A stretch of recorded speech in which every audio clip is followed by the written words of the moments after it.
அப்படின்னு 3 மொழிகளில் வெளியாக இருக்கு விஷால் நடித்து வெளிவரக்க வில்லன் படம். அது மட்டும் இல்லாமல் மோகன்லால் விஷால் அப்படிங்கிற ஒரு வித்தியாசமான காம்பினேஷனில் மலையாளத்தில் உருவாகிட்டு வர படம் தான் வில்லன். இந்த படத்திற்கு பட அறிவிப்பு வெளியானதுலேருந்து எதிர்பார்ப்பும் அதிகமாயிட்டு இருக்குன்னு கூட சொல்லலாம்.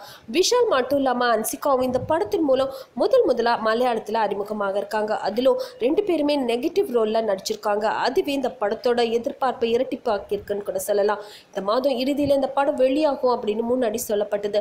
ஆனால் படத்தோட விஎஃப்எக்ஸ் பணிகள் இன்னும் முடிவடையாதால இந்த படத்தோட ரிலீஸ் தேதியை தன்னால் உறுதியாக சொல்ல முடியல அப்படின்னு சொல்லியிருக்காரு படத்தோட இயக்குனர் பி உன்னிகிருஷ்ணன். அது மட்டும் இல்லாமல் இந்த படத்தை மலையாளம், தமிழ், தெலுங்கு அப்படின்னு 3 மொழிகளில் ஒரே நேரத்தில் வெளியிட தீர்மானிச்சிருக்காங்களாம்.